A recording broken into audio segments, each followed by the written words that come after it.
Well, ladies and gentlemen, it's another Sunday night, and therefore it is another episode of The Walking Dead. This episode, the third episode of the third season. Uh, we got to see some real stuff happening.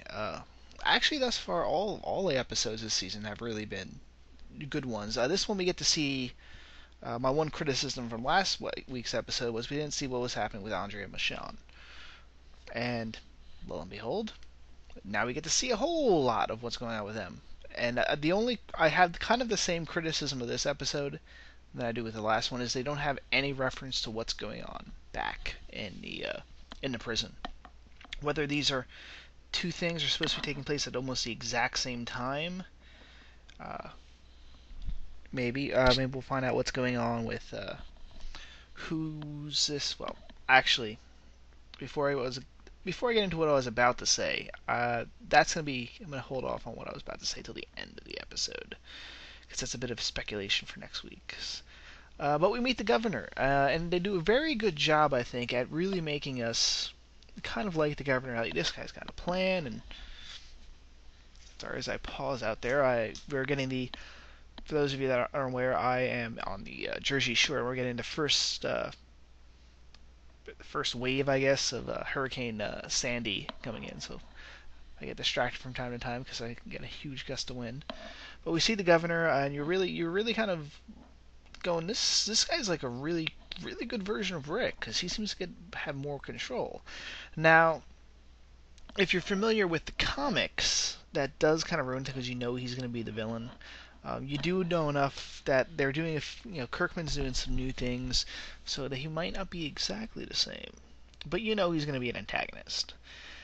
So you're kind of you're sitting there waiting to find out the bad that's going to happen. Okay, where are we going to find out when's the governor going to show us that he's actually the villain? And they have a few hints that if you're watching for it, he's got his little scientist buddy. They got a little lab somewhere in there, and they're kind of examining and at least explain why they had the two walkers with them, Michonne and Andrea's walkers, or the pets, which really weren't explained at all. Now, of course, if you're a fan or if you've seen The Talking Dead, that's been explained. If you're just watching the episodes, though, you've got no idea why they had these two zombies hauling around. You figure they would have explained that in like the first episode of this season to just kind of go, well, we've got our two domesticated walkers there, and they get through. We can use them to get through the hordes. They'll explain that. They do explain it now, and you're kind of wondering, like, how is it in this kind of like crappy basement lab is a scientist able to figure all this out? Well, like the CDC guys didn't seem to know as much. Well, CDC's guy, I should say. The other big one is what I think was probably a lot of people speculating early on with the pilots. Yeah, we knew that there was going to be a helicopter crash from all the previews. First thing we see is a helicopter crash. Now we find out that there was some sort of military blockade or base, but it got overrun, probably from a walker, somebody dying coming back as a walker, which I guess is a good. It helps explain why there's like a second phase of. You figure there would be more settlements and survival groups, and like once people got control, they'd protect the outside. They'd be able to defend the position. And I guess having that excuse that everyone dies and comes back, that once those groups first got established, inevitably somebody dies. There's a lot of stress. There's not as much medicine. You get a couple of old people in there, a couple of kids. They die. They come back as a zombie, and you start having crumbling from within. So only those groups that kind of figure that out ahead of time. The problem with the dead. The people dying, and then no matter what you die from, you come back. That's going to wipe out a lot of the remaining survivor groups. Because you figure that most people would get the idea of, hey, let's put up like really strong walls. Which it works, and most people would naturally start doing that. That's like the natural human way of defending oneself, is we build walls to keep out nature and enemies. And once you have a wall, walkers are very easy to handle. All you need is a pike, really, an old school spear, and you just stand on top of that wall. You can spear the zombies at your leisure until they're all dead. Which, is basically how they cleared out most of the prison. But then it's the threat within the walls. And I've digressed on what was basically a throwaway line. But no, a very good episode. The only thing that's kind of throwing you off is with the governor. He goes out to, spoiler warning.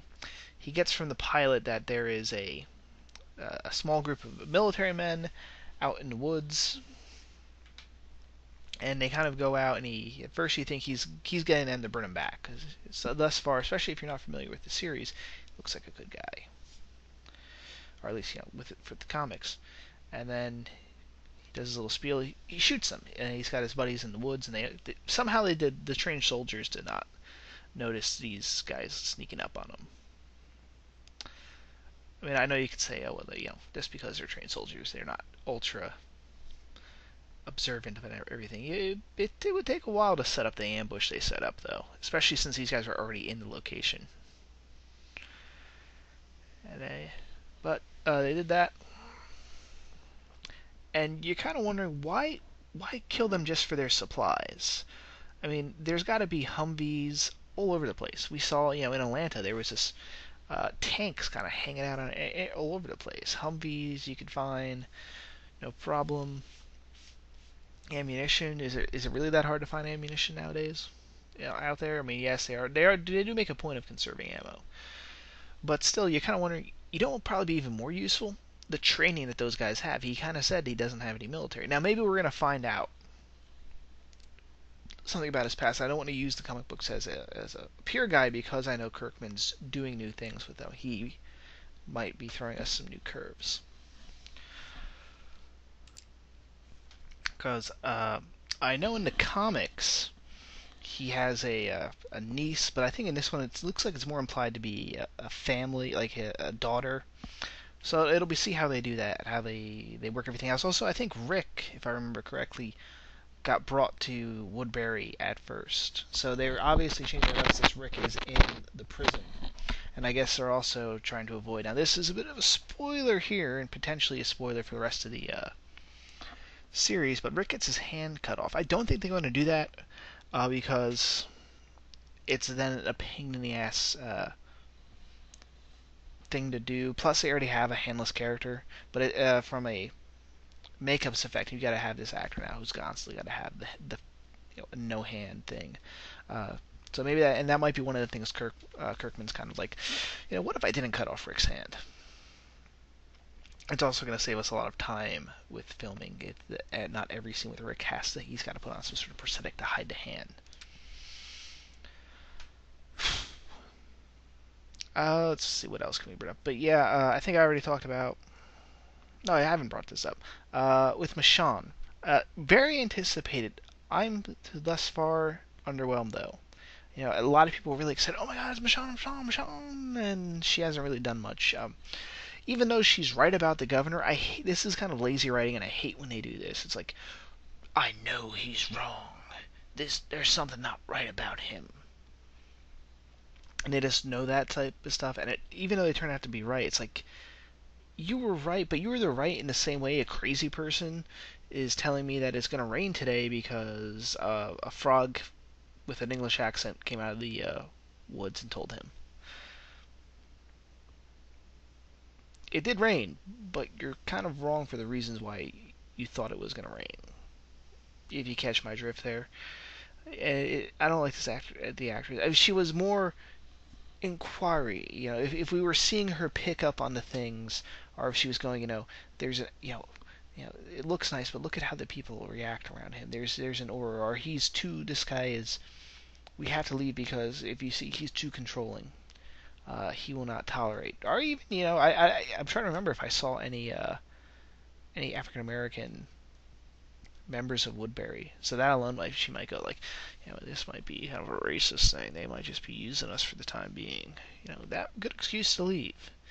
It's good when you have it's okay if an actor or a character doesn't trust another character, and we see why. We see them picking up on the clues, not just them knowing on pure instinct, bad person.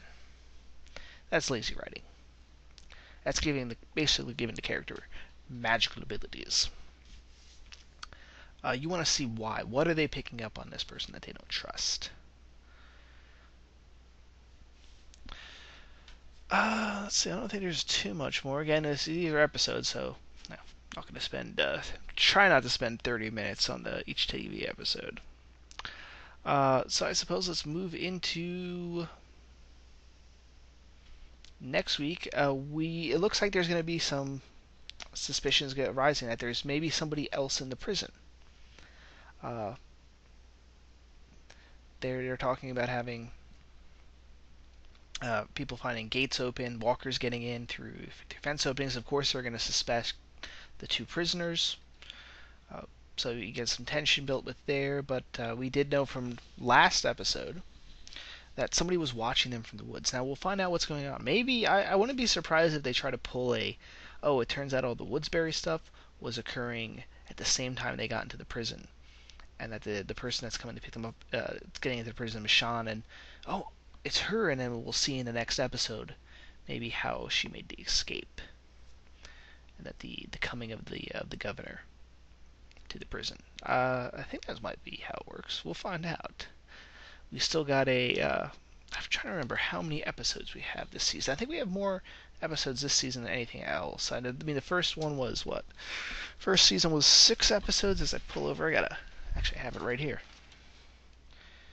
Episodes, yeah. First season was only 6 episodes long, which is really bordering on miniseries length, not TV series. I think last season was 12. To Wikipedia. Yeah. This season is only 8 episodes long. Go figure. So we still got 5 episodes. That might be enough for doing 5 episodes. I mean, we got some guesses. I mean, the next one is known as Killer Within. So there's also the possibility, based on that title, that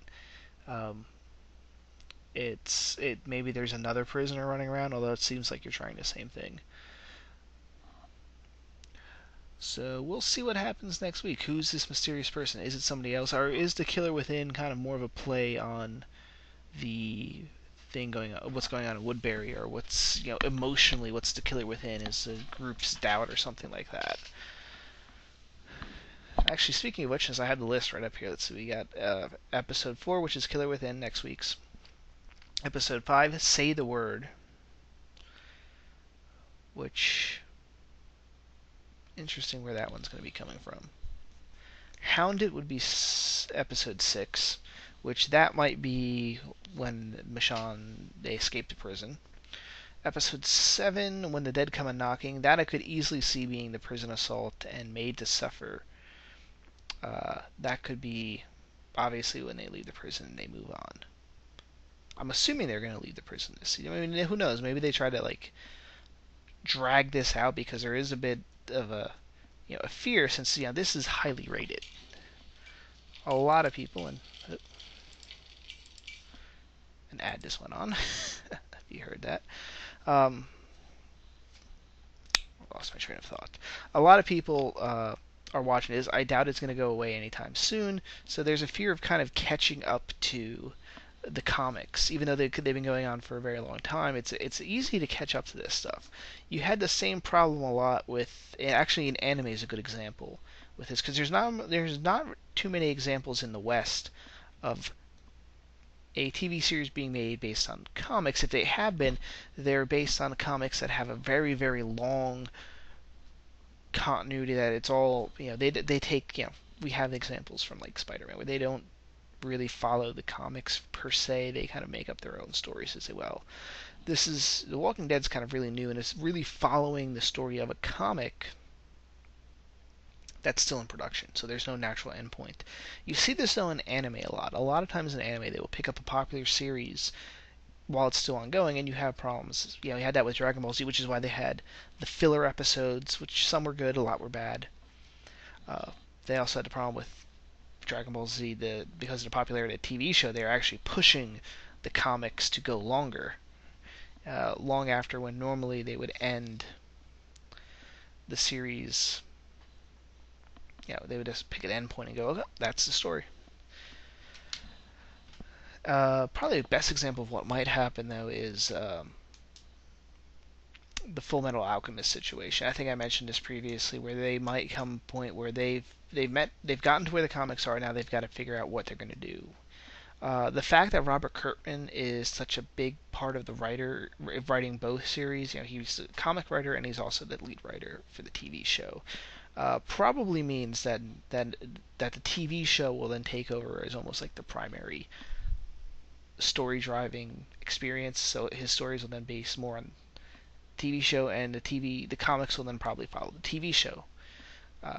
Either that, or he'll and do the same thing. He'll make changes from the TV show for the comics, or he might decide to end the. I don't know if he would decide to end the comics. I don't think he would, but it would be kind of weird to write the two things at that point. But who knows?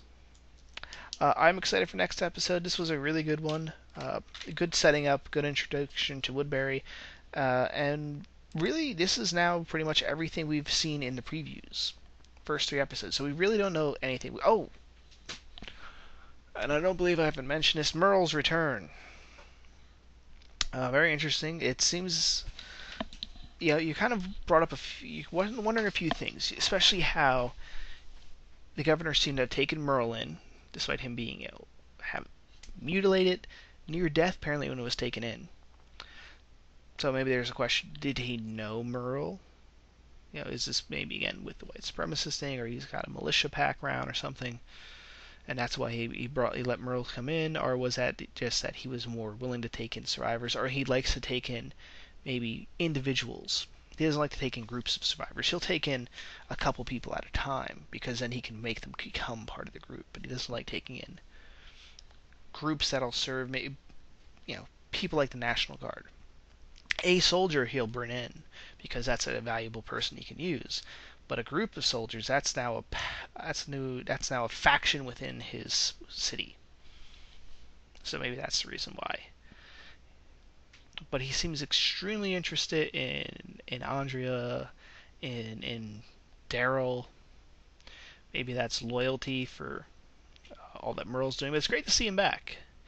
I forget offhand in the comics if he ever returned. I'll check that out afterwards, but I think I've stretched this long enough. Like I said, I wanted to cut down on time on these videos, so hopefully I'll get this up. Like I said, Hurricane Sandy is starting to come in. Really, the big stuff's not due to hit us until tomorrow sometime. So probably should be able to get this up tonight. But might be out of power. I'm assuming sometime tomorrow we're going to lose power because where I'm at, the Thomas River here does not really enforce the whole cut down branches that are dangling over power lines. I'm going to lose some power, and I also might possibly get evacuated. I know the block up from us has a mandatory evacuation order. We had the fire department out there earlier, and we're within a flood zone here, so fun stuff. Alright, signing off. Wish me luck with the storm. Bye bye.